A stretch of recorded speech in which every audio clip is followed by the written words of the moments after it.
Hola a todos y bienvenidos de nuevo al canal Automatización Industrial.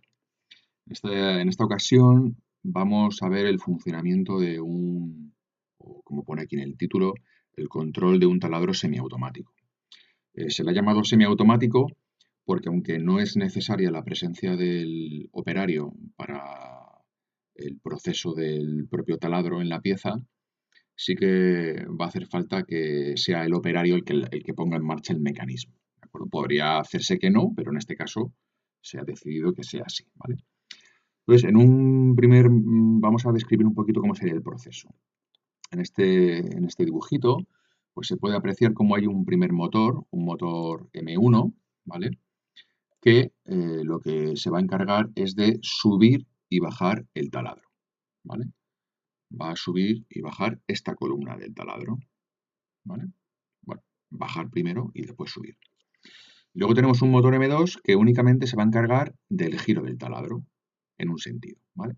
Por tanto, el motor M1 va a necesitar una inversión, bajada y después subida, y el motor M2 no, simplemente puesta en marcha en un sentido, ¿vale? ¿Cómo va a funcionar?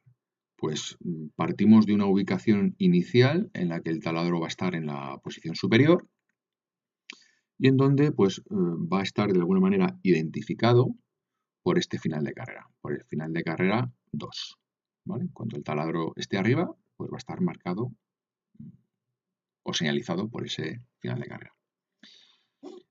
Una vez que pulsemos un marcha, el taladro va a bajar y a la vez va a estar girando su broca. Por tanto, va a estar funcionando el motor M1 en un sentido, bajada, y el motor M2 girando la broca. Va a estar bajando, bajando, bajando, hasta que este testigo que tenemos aquí, toque a el final de carrera 1, que estará en esta posición, ¿vale? Esta posición indicará que la broca pues, ha bajado hasta taladrar la pieza que hay aquí abajo, ¿vale?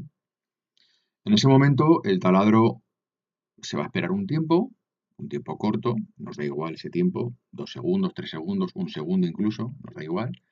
Y al final de ese tiempo, el taladro comenzará a subir, ¿vale? Y dejará de subir, ¿hasta cuándo? Pues hasta que el FC2 sea accionado o pulsado, ¿de acuerdo? Bueno, aquí tenemos a la izquierda el esquema de fuerza y el esquema de mando, ¿vale? Como hemos dicho, el motor M1 va a necesitar que sea inversor, porque necesita primero bajar y después subir. Pues por eso lo hemos colocado aquí. El motor M1 sería este, ¿vale? Y tiene una inversión, como veis, ¿ve? Digamos que la línea principal está aquí arriba, formada por 3 fases, neutro más tierra, y el motor M1, vemos que tenemos un contactor KM1 que hará que el motor baje y un contactor M2 que hará que el motor suba. Entonces, este motor tiene inversión, ¿vale? Y luego tenemos el motor M2 que simplemente gira, haciendo que la broca gire en el sentido pues, para poder taladrar la pieza. Aquí tenemos el motor M2 y que está gestionado por un único contactor KM3 haciendo que gire, ¿vale? Por tanto, cuando entra KM1, el motor M1 hace que el taladro baje. Cuando entra KM2, hace que el motor M1 suba. Y cuando entra KM3, hace que el motor del giro del taladro pues gire, ¿vale? Entonces, aquí tenemos el esquema de mando.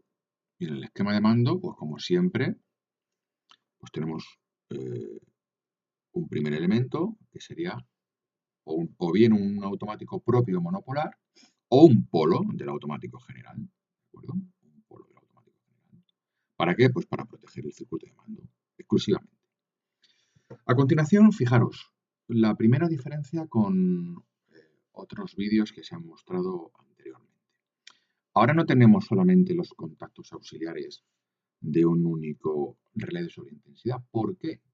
Pues porque ahora tenemos dos motores, ¿vale? Tenemos un motor con su relé de sobreintensidad, el F1, y otro motor también con su relé de sobreintensidad, el F2. Ambos motores tienen sus contactos auxiliares, aquí tenemos unos y aquí tenemos otros, y esos contactos auxiliares son los que hemos puesto aquí, ¿vale? En concreto, hemos puesto en serie sus contactos cerrados. ¿Para qué? Pues los hemos puesto en serie para que o bien detecte una sobreintensidad el motor 1 o el 2, pues ¿qué va a ocurrir? Que o bien cambien estos contactos o cambien estos contactos, se va a generar una malla, que es esta, en donde la lámpara H1 nos indicará una avería, ¿vale?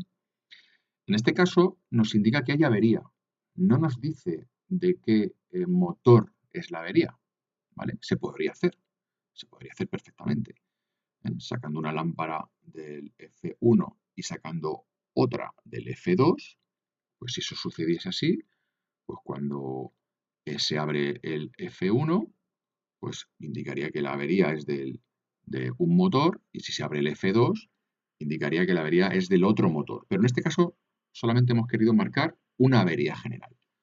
Por tanto, como veis, cuando este contacto normalmente abierto se cierra, luce H1, o cuando se cierra este otro de aquí, pues también luce H1. ¿De acuerdo? ¿Vale? En el primer caso la corriente vendría por aquí. En el segundo caso la corriente vendría por aquí. ¿De acuerdo? ¿Qué más tenemos? Bueno, tenemos un paro general o seta de emergencia, bueno, que lo incluimos por precaución. Imaginemos que en cualquier momento hay algún problema en la máquina, no sabemos cuál, el que sea, pues tenemos aquí un paro o seta de emergencia que haría que todo el circuito de mando que está colgando tras él, pues quedara sin servicio, ¿vale? Bueno, en el caso del que todo vaya de una manera normal, ¿cómo va a transcurrir esta práctica? ¿Cómo va a funcionar esto? Pues vamos a tener un marcha inicial. Un marcha inicial en el que nosotros cuando pulsemos ese marcha inicial, ¿qué va a ocurrir? Pues fijaros, lo que va a ocurrir es que se va a excitar KM1 y KM3, ¿vale? KM1 y KM3. KM1 va a provocar que el taladro baje y KM3 va a provocar el giro de la broca, ¿veis? KM1 lo tenemos justo debajo en el esquema de fuerza de su contactor, este provoca que el taladro baje, y KM3, que le tenemos aquí, lo que provoca es que el taladro gire, ¿de acuerdo? Bueno, eso entonces, ¿qué va a pasar? Eso va a suceder mientras que el taladro columna esté bajando, está bajando, está bajando, está bajando, está bajando, y va a llegar un momento en el que este testigo de aquí, pues va a tocar el final de carrera 1, ¿vale? ¿Qué va a ocurrir en ese momento? Pues fijaros, cuando el final de carrera 1 es accionado, pues se abre su contacto cerrado, por tanto, se detendrá la bajada del taladro y el giro del mismo, ¿vale? ¿Y qué va a ocurrir además? Pues fijaros, lo mismo que este FC1 normalmente cerrado se abre, pues este FC1 normalmente abierto se va a cerrar, ¿vale? ¿Por qué se va a cerrar?